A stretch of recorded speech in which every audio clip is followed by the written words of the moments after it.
Hello and welcome to A String of the Past. My name is Michelle and I am so excited to share some of the knitting and cross stitch that I have been working on lately. This is going to be part knitting podcast, part Flosstube. There are a lot of people in the knitting and cross stitch world that seem to kind of overlap and participate in both those things. So if you are only interested in one of those, I'll try to kind of separate them out so you don't have to watch the whole thing. But I mean, who doesn't like to watch videos about all kinds of crafty things and just get inspired? Hopefully that's you. So welcome. I have decided to call my YouTube channel A String of the Past, and that's partly because I am just so late to this party and there are a lot of people doing this already. So number one, if you're choosing to watch this over all of the other people that are out there, thank you. It means a lot that you would choose to spend a few minutes with me. And secondly, after just brainstorming, and like I said, I've been thinking about this for a long time, brainstorming a lot of names and a lot of titles, A String of the Past I thought really fit because I happen to be a teacher. I teach grade 6 and 7 social studies, which happens to involve teaching a lot of history. And I do find that with these crafts, I am really drawn to the history behind them. I find it so fascinating. The people throughout many, many generations that have participated in these crafts. It brings a connection to people who might have lived in a very different place and a different time, but we get to have something really neat in common. And I just love hearing about just the origins of different techniques and different styles and how this craft came to be what it is. I think we are very fortunate to be living in a time when we have so many just amazing quality materials available to us, patterns, just, I mean, in a day or two you can find more things that you might want to make in the rest of your lifetime, which is just crazy. And I tell my husband that that being a crafter, you really have to come to grips with your own mortality quite a lot because there's just not enough time to do all of the beautiful things and patterns that exist out there. So I'm a teacher, I'm a mom, I have 2 little girls. My oldest just turned 4 a couple weeks ago, and my youngest is going to be 2 in a couple of months. So I'm quite busy, but when I can manage to find a few spare moments, I just love to be spending time knitting and cross-stitching. So my history, my own string of the past of knitting, goes back quite a lot further. I have been knitting since I was in kind of mid-elementary school, and I think very much inspired by Little House on the Prairie. I think a lot of little girls grew up reading those books, and for some reason it was kind of that really stood out to me. I remember also really being interested in making a quilt. I remember Laura stitching on her little 9-patch quilt, and here I am. I still have yet to make a quilt, but one day I will do that.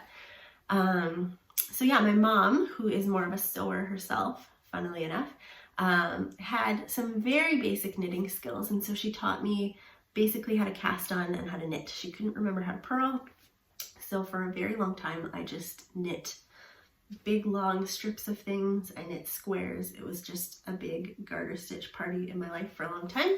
I remember wanting to learn how to purl, but at the time there were really no YouTube videos or things like that. I could see written diagrams, and for some reason I could just not figure it out until probably early university. I bought my sister a book about knitting for Christmas, and I just happened to flip through it myself and saw the little tip that said, make sure you bring the yarn to the front of your work to purl. And so that opened up a whole new world for me. And a few years later, I discovered Ravelry. It was right after I got married in 2009.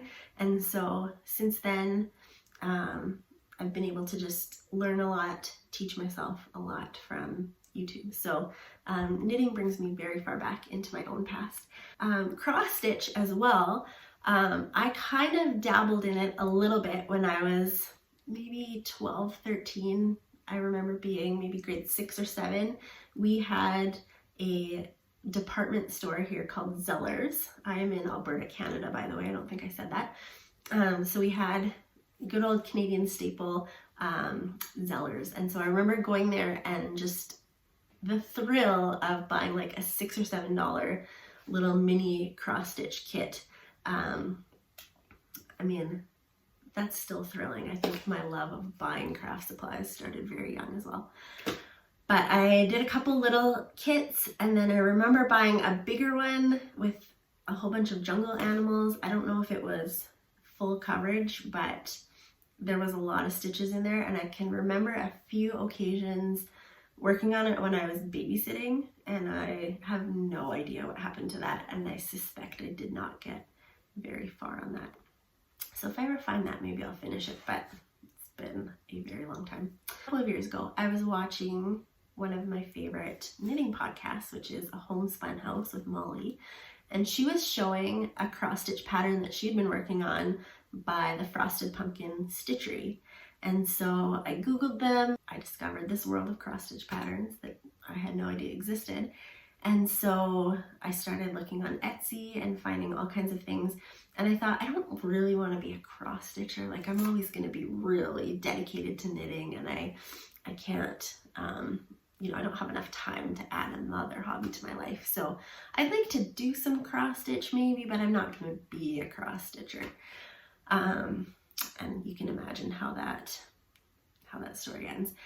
So I decided that because I was primarily a knitter and maybe wanted to cross stitch a little something for my craft room, I decided to pick something that had to do with knitting. So I looked for sheep patterns and knitting related things, and what I found was this cute little sheep. I think the pattern is called Hipster Lamb, and I think it's by Play-Doh Squirrel on Etsy. So I started this in May of 2019, I believe, when my daughter would have been just over a year old, like almost a year and a half old. And I worked on this very, very slowly. I would sometimes work on it at nap time, but I didn't really do tons on it at any one time. It would go away for a few months at a time. But I decided I really wanted to finish it. So I finished it in July of this year. And as you know, July of 2020 was a couple of months into COVID and being locked down. So we all had struggles during COVID for sure. But my first few months were a little bit crazy because my first day back at work from my maternity leave with my second daughter happened to be the day that schools here were closed down. And so I got to go into school for 1 or 2 PD days to figure out how we were going to move to online learning.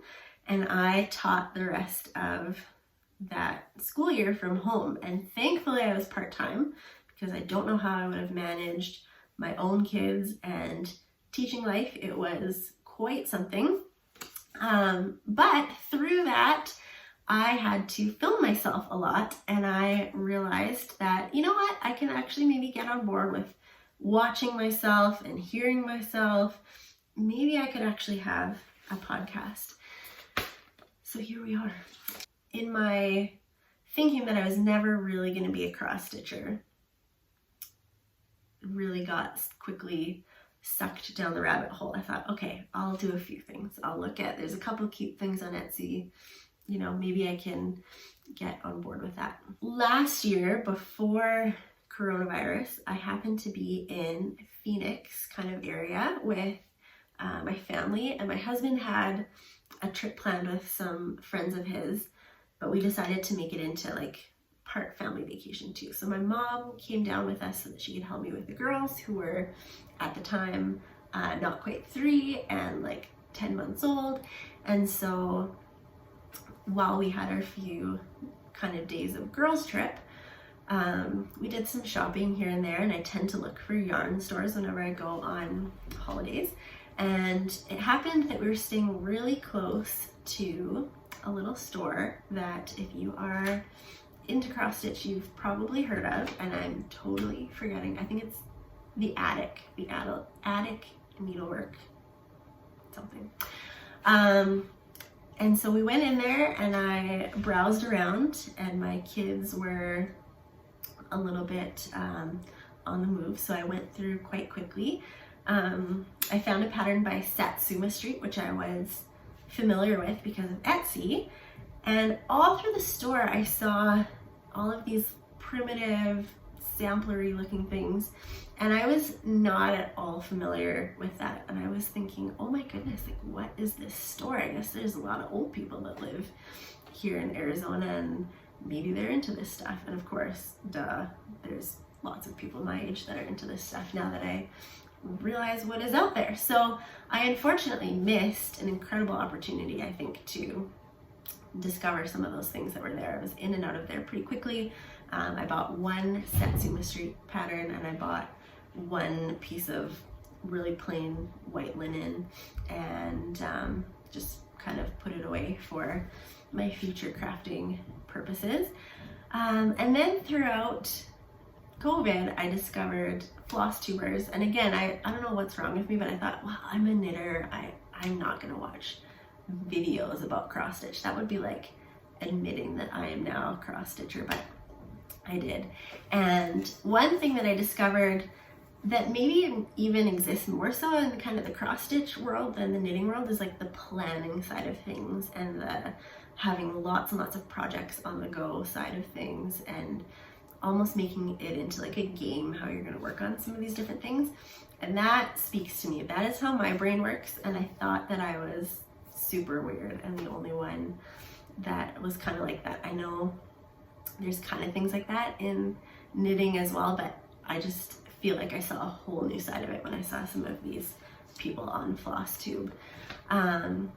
So that kind of inspired me to go and kind of look for ways that I could plan out my knitting and stitching, and I happened to find this great little planner at Michael's last year. So this is where I'm going to keep track of all my stuff for 2021. And so I tend to be like shoot for the moon, huge goal setter, totally unrealistic, but I still feel like by doing that I accomplish things. Even if it's not the grand things that I set out to accomplish, I still make progress, which is great. So in 2020, I was thinking that I was going to start using a bunch of the yarn that I've been acquiring over the past number of years, and I was going to start a pair of socks, a sweater, and a shawl each month. Just start. Maybe get as far as I could, but just start. And when I started 2020, I still had a baby that wasn't sleeping through the night. I was about to go back to work, and then we all know what happened to the rest of 2020. So my initial plans very quickly fell by the wayside, and I just went into survival mode. And I did probably accomplish some knitting, but I didn't start the number of things that I wanted to. So that's going to be what I try and do this year as a knitting goal, is to start and hopefully finish a pair of socks, and then start shawls and sweaters. I won't have to buy a ton of yarn to be able to do that. I think what my plan is to finally use some of the things that I've had in my stash for a long time, things that I have intended for certain projects for a long time, but just haven't started. And if I can just get them on the needles, get them started, then hopefully in subsequent years, because I know I'm not going to finish it this year, I can move towards finishing some of those things.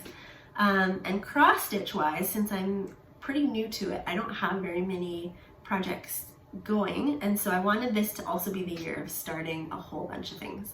And so my plan is to start 2 things every month: an extra project for my birthday, which is in April, an extra Christmas project, so that's a ways away, and I'm thinking that I might do the Stitch Mania, start a whole ton of things in May. So these are my goals. I have been doing a lot of pattern research and planning and things like that, and I clearly do not have enough hours in my days to really make that happen. But I've been keeping track in this notebook of the things that I've started. There's some great pages in here that are just really good, especially for knitting, where you're keeping track of different sections in the patterns and different rows and stuff. I can keep my notes right in here. There's a monthly calendar, so I've been writing down what my goals are for the month and when I've started different things. And then there is just some individual daily pages where I'm very, maybe too detailed, keeping track of what I accomplish each day. So I am proud to say that I have done a little bit of crafting every single day of January so far. Some days it's been like maybe 3 rows of a knitting project. I certainly do not have a ton of time every day to craft, but I've at least gotten in a tiny little bit every day. So enough of me just talking. There, you came here to see knitting projects and not just my face. So this is my January socks. They are almost done. It is January 31st and I wanted to be done today. I think I'm probably going to be done tomorrow. So these, I decided that a great way to stick to a pair of socks a month is that I'm going to participate in a knit along that is hosted by So Sweet Violet, Jules, and then Lay Family Yarn. I think her name is Kelly. And so it's called the Rainbow Sock Chronicles 2021. And the idea is that every month you make one pair of socks and there's like a color chosen for each month so that you end up with a rainbow by the end of the month. So January is obviously pink. I am using Ancient Arts yarn, which is local to me, and the colorway is called Spring Parade. The base is Socknado, and I am doing the classic free pattern called Hermione's Everyday Socks. It's free on Ravelry. It's been made thousands of times. I started it one time and then for whatever reason ended up ripping it out, but this is truly my first time doing it. It is a great pattern, easy to memorize, and even though I'm not quite done, I think I can say this is probably the fastest that I have managed to knit a pair of socks.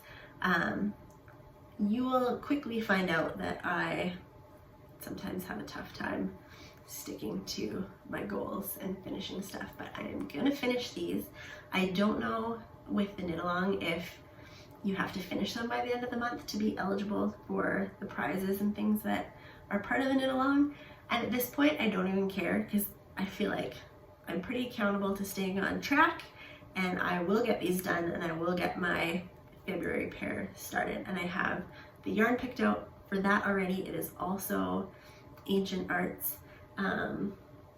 Let me go get it. I can edit this part out. This is what I'm learning. I need to stop starting the video over because I can edit this out. BRB. Okay, so February is red. I did not have much red yarn in my stash. I tend to be kind of a blue, green, turquoise kind of person. So this is Ancient Arts. This is Passion 8, I think is the base, perhaps? Okay, let's go with that, Passion 8. And the colorway is Apple.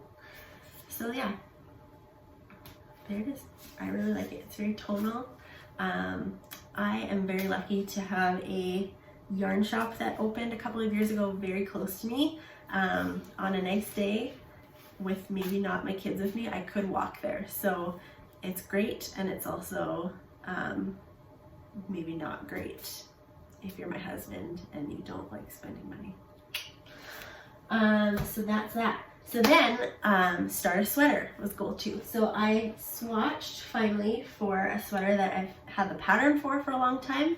I've had the yarn even longer than that. This is Berroco Ultra Alpaca. I don't know what the colorway is, and I don't even know if their colors have names. Again, let me check on that. Nope, not an exciting name. The color is 6294. So I probably bought this at least 5 years ago, if not more. Another reason the title A String of the Past is very appropriate is that yarn does sit in my stash for a long time. I do find it hilarious when sometimes other knitting podcasts say, oh, I've had this yarn for so long, and it's like a number of months, or it's maybe only a year or two, and I'm like, I've had some yarn for a long time. So this is Berroco Ultra Alpaca. It is worsted weight, I believe, at least that is what the pattern calls for. I did the gauge swatch. Generally I tend to be a tight knitter, so if anything I need to go up a needle size, but it was the opposite on this swatch, which was kind of interesting. But the sweater is made to be quite oversized. It has a lot of positive ease. So I decided to just go with the needle size that's called for and just make a size that's not too huge already. So I'll let you know how that goes in like 6 years probably. We'll see. Okay, so that's that, and I did cast that on, but I didn't get very far. So I am just on the ribbing section. I did a tubular cast on, which I have done before. I know I have watched that tutorial video before, but it did take me a couple of tries because I feel like I haven't done it with this many stitches before. So really fun. I can't wait to keep working on it, and I think once I get the ribbing done, this sweater is like mostly, because it is done in reverse stockinette stitch, but you knit it inside out. So it means that you spend most of it just knitting, and I do a lot of fingering weight projects, so this is gonna go really, really fast for me when I actually get to put in the time for it. The other goal that I had was to start a shawl. Didn't get to that, but I think that if I start it, you know, early in February, maybe I'll just plan on starting one early and then one later on in February. I am very lucky to get a week off. Partway through February, we have a long weekend that is Family Day weekend, and our school takes that as like a reading break kind of. So that hopefully will allow me to catch up on a few things in the evenings.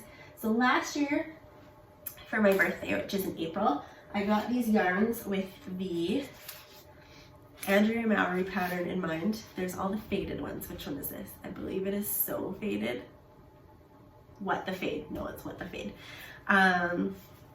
So these are kind of the pinks, and then this set was the turquoise. Those are probably my two favorite colors, is pink and like turquoisey blue together. So I know that I'm gonna really love this, and I think I'm gonna really enjoy knitting it. I love brioche, I love garter. That is what this pattern looks like it's made up of. And it looks huge and blanket-like, and that is also what I really like in a shawl. So I'm looking forward to getting that one going. I did, instead of starting a new shawl, I did work a little bit on a shawl this month. This is the Stephen West Mystery Knit Along from this past year in October. Many people are done this. They must be a lot more focused on knitting one project at a time, or they don't have little kids, or they are just very fast knitters. But I think I'm on section 3. I decided to start this kind of last minute. I had done the Starflake. I'm still actually not quite done. I have a few rows left. I'm so close, and I'm gonna be showing you that as a finished object so soon, I hope. But I decided to start this kind of last minute, and so I went to Yarn Twisters, my local yarn shop, and I just got a very affordable choice, which was Cascade Heritage. And I think that these colorways have names. I'll write them in the show notes because I have no idea, but I picked kind of all neutrals, and then for the main color I did like this kind of orangey rust color, which is kind of a fun departure from my usual color palette, and I started it in the fall, so it felt very autumnal. And 1 year when I'm done this and it's fall, I'll be done. So those were my goals for knitting starts, and that's pretty much what I worked on knitting wise. Another thing that took quite a lot of my time this month is that another non-crafty goal that I had for myself was to run 100 kilometers this month. So it's actually been a very nice January for us here. I got to run outside a few times, and we happened to have a treadmill, so I ran on that quite a bit. And so yeah, part of me is very proud of that. Part of me is like mourning the hours that I spent running instead of crafting, but hopefully that keeps me around for longer so that I can get all these projects done that I'm starting this year. So cross stitch, let's move on to that. I can show you all of the things that I started in 2020 because it is very few of them. So I'm just gonna do the shortest WIP Parade ever. That's what they call it in the Flosstube world. And a lot of people have a lot of projects to show. So next January, that will probably be me showing you like 30 or 40 projects. So I started my re-entry into cross stitch with this hipster lamb project.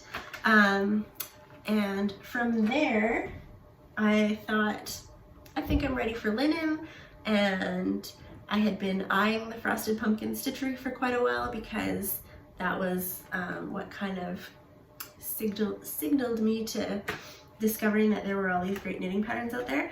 So they were just about to come out with their 2020 stitch along. So I just went for it. I bought it and I put it in my own stocking last Christmas, and I kept up with it pretty well until kind of the summer. So I am maybe just over halfway done square number 9. I would say that this is, even though all I've shown you so far is like personified animals, I would say this isn't totally my style, but I think it would be really cute maybe in my kids' playroom or in one of their rooms when it's all done, as long as they are not 25 when this is all done. So I gotta get going on that because it's so close, but so far. So that is the Animal Almanac by Frosted Pumpkin Stitchery, and that is just the kit that I bought from them. The second thing that I started in the summer, partway through July, and I am maybe almost half done this. This was a pattern that I got on Etsy, and I'll just have to double check. I think the designer or the shop is called Country Magic Stitch, and the pattern is But First Coffee. So I've been looking at a lot of coffee related patterns because my husband's hobby, he is also kind of a hobby collector. He runs a small coffee roasting business on the side, and so we have kind of a ridiculous setup in our kitchen that involves a lot of machinery, a lot of very large machinery, but I'm told that it makes the optimal cup of coffee. And to be fair, I do love waking up every morning to a very, very good cup of coffee. I am not sure that I can tell on a day-to-day basis that, you know, this tweak or that tweak made it so much better, but you know, I need to be caffeinated, so I highly support this endeavor. So this is called But First Coffee. Right now it says But F, but it will say But First Coffee. So it's like a coffee cup, and I love florals as well, so I thought that the flowers in here were really pretty. And considering how many different things I've dabbled in over the past 6 months or so, I'm pretty proud that I've gotten this far. So that is that. I and many other people, I think, have been quite delighted and enamored with the patterns of Jacob de Graaf from Modern Folk Embroidery, and so exciting that he has been doing YouTube videos. And when I say that I'm really interested in some of the historical aspects of the crafting that I participate in, he is a wealth of information, and I just love watching his videos because I just learn so much. It's not just him sharing his projects, he's got a lot to talk about. So I started this one, I think it's just called Hope, and I believe that it was the stitch along from 2019. Yes, it was the mystery sal from 2019. It's called Hope. I bought it after you could see the whole thing. I have gotten a start on the first block. It's 12 blocks. I think one was released every month. I am most of the way done, maybe more than half done the first block, but that's as far as it is. This is some linen that I bought. I am also very lucky to live locally to traditional stitches, which I hear mentioned all the time on other Flosstube, so they must be a big deal. I got to go there once in June. I really only discovered them after COVID happened, and in June they were allowing people to come in by appointment, but you had to kind of let them know the things that you wanted to buy. So I didn't really get to browse around, but I did get to go and see a couple things, and so I believe that's when I bought this piece of linen, which maybe I have the little tag for. Yes, I do. It is 32 count Lakeside linens in vintage flagstone.